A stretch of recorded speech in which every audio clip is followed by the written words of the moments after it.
welcome to the Names and Coffee podcast. I wanted to do something fun for me on this episode. I don't know, do you know Jedediah Jenkins? If you don't know Jedediah Jenkins, you are missing out. But he has written a couple of books, and last year he did something really fun where he read a chapter from his book. I think it was on Instagram Live. And it was so fun to get like a sneak peek into what he had written. And I loved that he just has the most amazing voice for reading. Like, it's heaven. And so I wanted to read a couple of pages from my book. So in my book, Trending and Timeless Baby Names and the Name Mentor's Guide to Peacefully Crafting Your Baby's Name, I have, between my girls' name section and my boys' name section, I have a guide in the middle of the book where I talk about some of the issues that I see are faced when naming a baby, things that I've run into, and a lot of the issues that are brought to me from women who are going through it.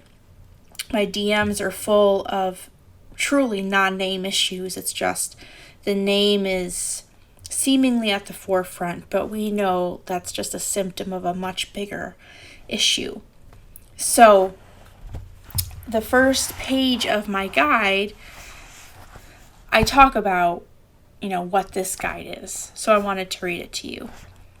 I say, this is the peacefully crafting your baby's name part. All the experiences my soul has been sifted through have brought me right here.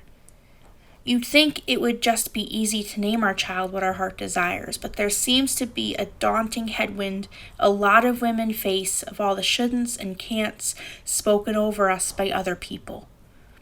I've heard a cry among women. I've seen firsthand the injustices done to not only their heart, but their self-esteem. People's good intentions, as well as selfish intentions, if I'm being honest, can equally make us doubt whether we know how to make right decisions. This is a hug rally and a reminder that you know what you're doing and you need to elevate your own opinion. You don't need to please everyone. We hear this often, but do you believe it? All you will be responsible for at the end of the day is what you wrap your arms around.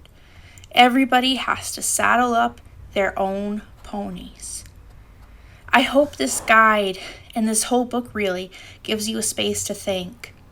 I hope that when you turn the last page, you feel more clarity, that I can empower you to walk your own wishes and convictions.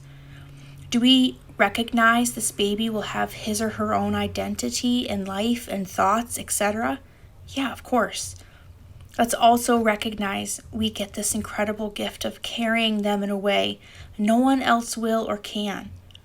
Whether it's in utero or through adoption, we help bring their story to life. It starts with them seeing you strong and at peace. When we're wanting to step out in something, we're challenged with the people we place our value system in. When our loved ones, friends, or peers reject something, we take our personal conviction of stepping out in it as certain personal rejection. And let's be honest, it can be hard to stand inside a circle where no one else shares your opinion, and that's okay. The tragedy is when you sacrifice that place inside of you and let other people be the living filter of your decisions. The first step to living an empowered life is recognizing you have power. And don't think for a second that your soul in this finding a name journey has to sit at a conference table. And then I've got a really amazing picture of my artwork in a circle on how to name a baby. It's not really. My sister-in-law, Sarah, did the artwork for my book, and it's stunning, and I cried when I saw it. She even drew a picture of a horse. And it's just so much goodness. I'm so lucky to have so many amazing people in my life. The last page I want to read, this is just 2 pages from my book. I'm not even reading you my whole guide. But this is on the very last page. called From Whence I've Come. When I was a girl, In the chilly spring nights, I had clothes laid out on a chair next to my bed, ready to be thrust on at any moment.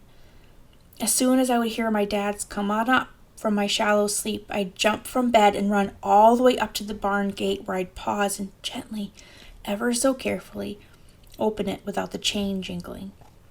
One light in the barn would be on, and I was a moth to the flame. You see, underneath that light was the holiness of motherhood. A birthing stall was sacred ground. Good most often comes from suffering. I remember just being tall enough to peer over into it just for a glance. The mare sweating and biting her stomach, the panting, the making sure she was safe enough to lay in her most vulnerable state and birth her foal. You see, foal watch is a farm girl's Christmas morning. In the dead of a night is when most foals would be born. I look back now and see how incredibly lucky I was to get to see this sight over and over, to see the bravery of motherhood crossing all different kinds. As people, we named the animals, but I've often wondered what their own mother called them in their own tongue. Perhaps it's where I've come from that has shaped me so much for this community. Maybe that's why I hold this moment of welcoming a baby as so sacred. I never cease to be honored when asked into people's most vulnerable moment, to join them under their little light, to be a voice in their quiet anticipation. I'm completely dumbfounded every time that a little old farm girl like me gets to be welcomed in by all of you. Cheers to all you mothers of all kinds. Alex. So I wrote my book with you in mind, and to be a real resource and a real tool to help you. If you'd like to get a copy of it, it's available on Amazon in the United States. And if you are outside of the United States, you can go to my website, thenamementor.com. I have a page on there called Shop, where I have a lot of other resources and tools to help you on your naming journey.